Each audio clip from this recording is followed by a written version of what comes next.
Bienvenue sur la chaîne. Aujourd'hui, nous allons plonger en profondeur dans un sujet essentiel pour quiconque s'intéresse à la bourse et à l'investissement, les dividendes. Beaucoup en entendent parler, mais peu comprennent vraiment ce qu'ils représentent, d'où ils viennent, comment ils sont distribués, et surtout comment les investisseurs peuvent en tirer profit sur le long terme. Si vous souhaitez apprendre à générer des revenus passifs grâce à la bourse, alors cette vidéo est faite pour vous. Installez-vous confortablement, car nous allons décortiquer ensemble tout ce qu'il faut savoir sur les dividendes, depuis leur définition jusqu'à leur rôle stratégique dans l'investissement moderne. Un dividende, c'est une part des bénéfices qu'une entreprise distribue à ses actionnaires. Lorsqu'une société réalise des profits, elle a deux choix. Soit elle réinvestit ses bénéfices pour se développer, soit elle en redistribue une partie à ses propriétaires, c'est-à-dire les actionnaires. Ce versement est appelé dividende. C'est donc une récompense pour ceux qui détiennent les actions d'une société. Prenons un exemple simple. Si vous possédez 100 actions d'une entreprise qui décide de verser 500 francs CFA par action, vous recevrez 50 000 francs CFA de dividendes. C'est aussi simple que cela. Plus vous détenez d'actions, plus vous recevez de dividendes. 2. Pourquoi les entreprises versent des dividendes? Le versement de dividendes a plusieurs objectifs. D'abord, il permet à l'entreprise de montrer sa solidité financière. En distribuant régulièrement des dividendes, elle envoie un signal fort au marché. Elle génère des bénéfices constants et peut se permettre d'en partager une partie. Ensuite, cela permet de fidéliser les actionnaires. Les investisseurs aiment recevoir un revenu régulier. Une entreprise qui verse un dividende stable attire souvent davantage d'investisseurs.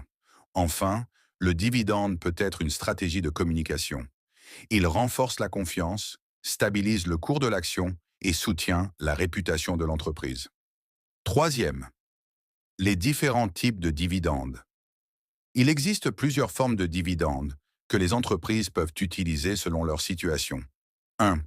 Le dividende en numéraire, c'est le plus courant. Il s'agit d'un versement en argent directement sur le compte des actionnaires. 2. Le dividende en actions. Plutôt que de recevoir de l'argent, les actionnaires reçoivent de nouvelles actions de l'entreprise. Cela permet à la société de conserver sa trésorerie tout en récompensant ses investisseurs. Troisième, le dividende exceptionnel, versé de manière ponctuelle, souvent après la vente d'un actif important ou une année exceptionnellement rentable. Quatrième, le dividende intérimaire, distribué avant la clôture de l'exercice annuel, généralement sur la base des résultats du premier semestre. Quatrième, comment le dividende est déterminé. Le dividende n'est pas décidé au hasard. C'est le conseil d'administration qui propose un montant, puis les actionnaires votent lors de l'Assemblée générale. Le montant dépend de plusieurs facteurs. Le bénéfice net réalisé, les projets futurs de l'entreprise, sa politique de distribution et sa capacité à maintenir un équilibre entre croissance et rémunération des actionnaires. Certaines entreprises ont une politique claire. Par exemple, verser chaque année 40% de leurs bénéfices sous forme de dividendes et conserver les 60% restants pour investir et se développer. 5. Les indicateurs clés du dividende. Pour bien comprendre la rentabilité d'un dividende, plusieurs indicateurs sont essentiels. 1. Le rendement du dividende. Il se calcule ainsi, dividende annuel divisé par prix de l'action multiplié par 100. Par exemple, si une entreprise verse 500 francs CFA de dividende et que son action vaut 10 000 francs CFA, le rendement est de 5%. 2.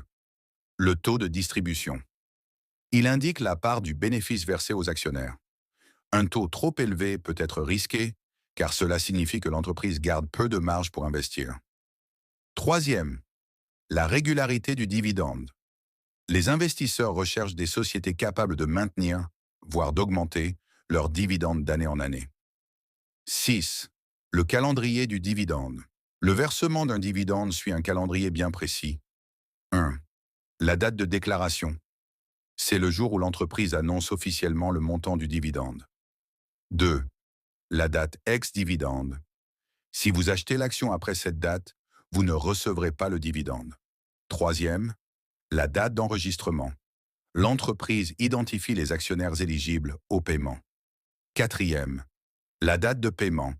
C'est le jour où le dividende est effectivement versé sur le compte des investisseurs. Septième, Les avantages des dividendes pour l'investisseur. Les dividendes offrent plusieurs avantages considérables. Un revenu régulier, idéal pour les investisseurs qui veulent un flux de trésorerie stable. Un signe de stabilité, les entreprises qui versent des dividendes sont souvent solides et bien gérées. Un effet cumulatif puissant. Réinvestir ces dividendes permet d'accélérer la croissance de son capital grâce aux intérêts composés. C'est d'ailleurs une stratégie utilisée par de nombreux investisseurs à long terme. Ils ne cherchent pas à vendre, mais à accumuler des actions qui rapportent année après année. 8. Les risques et limites du dividende. Aucun investissement n'est sans risque. Voici quelques points à surveiller. Une entreprise peut réduire ou suspendre son dividende si ses résultats chutent. Un dividende trop élevé peut signaler un manque de réinvestissement dans la croissance future. Enfin, les dividendes sont soumis à l'imposition, ce qui réduit le rendement net pour l'investisseur.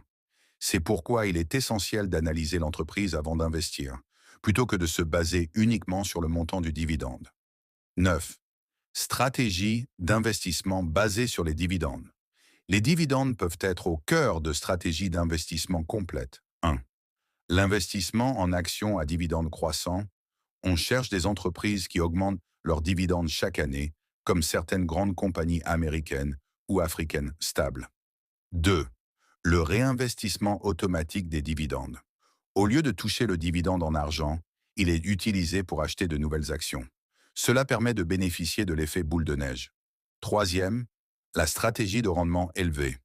Elle consiste à rechercher des entreprises qui versent de forts dividendes, mais elle nécessite une vigilance accrue pour éviter les pièges.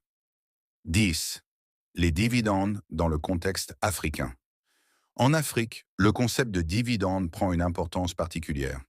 Les marchés boursiers africains, comme ceux d'Abidjan, de Lagos ou de Johannesburg, comptent plusieurs sociétés réputées pour leurs dividendes attractifs.